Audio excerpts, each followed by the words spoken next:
Sing hallelujah to the Lord.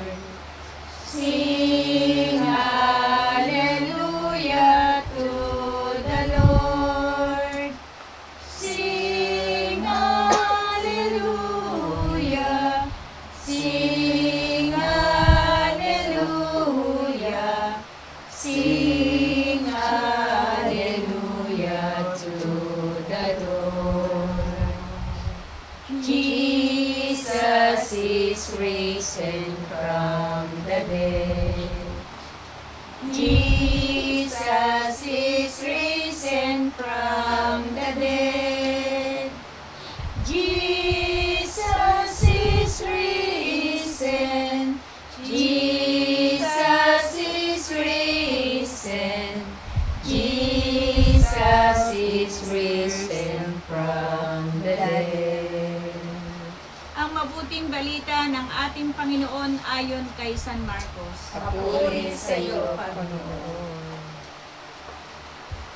Ang anak ni Jairo at ang babaeng dinudugo. Si Jesus ay sumakay sa bangka at bumalik sa kabilang ibayo.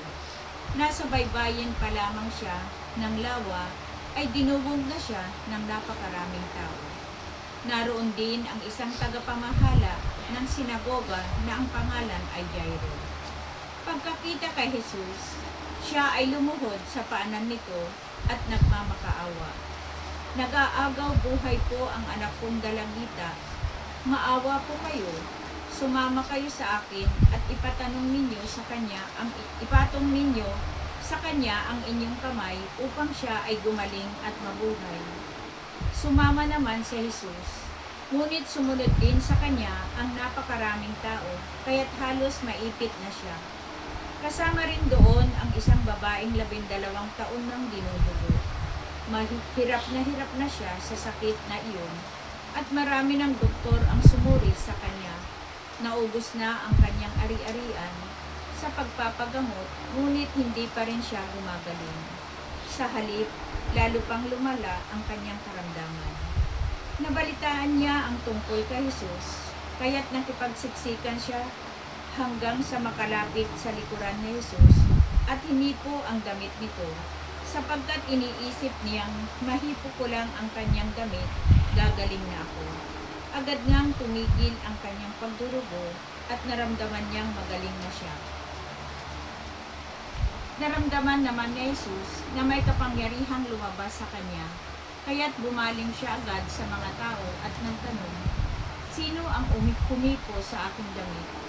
Sumagot ang kanyang mga alagad, "Nakikita po ninyong napakaraming nagsisiksikan sa paligid ninyo. Bakit pa ninyo itinatanong kung sino ang humipo sa damit ninyo?" Subalit patuloy na lumingon-lingon si Jesus sa paghahanap na kung sinong humipo sa damit niya. Palibhasa'y alam ng babae ang nangyari. Siya'y nanginginig sa takot na lumapit kay Jesus. Nagpatira pa at ipinagtapat ang buong katotohanan.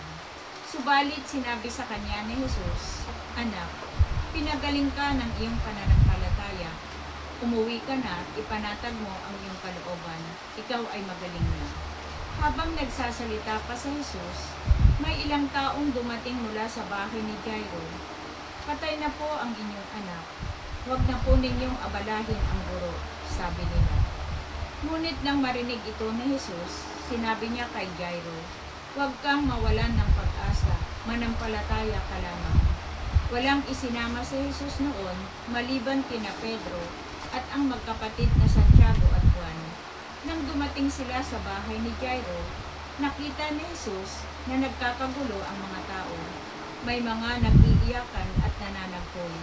Pagpasok niya ay kanyang sinabi, "Bakit kayo nagkakagulo at nag-iiyakan? Hindi batay ang bata, siya'y natutulog lamang."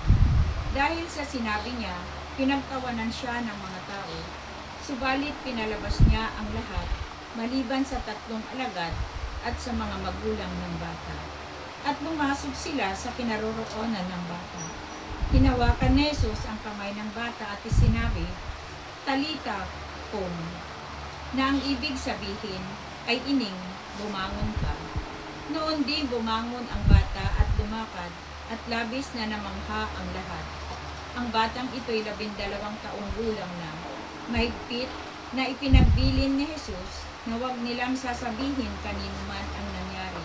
Pagkatapos, iniutos niyang bigyan ng pagkain ang bata. Ito ang mabuting balita ng ating kaligtasan. Pinupuri ka namin, Panginoong Heso Kristo. Sing Hallelujah.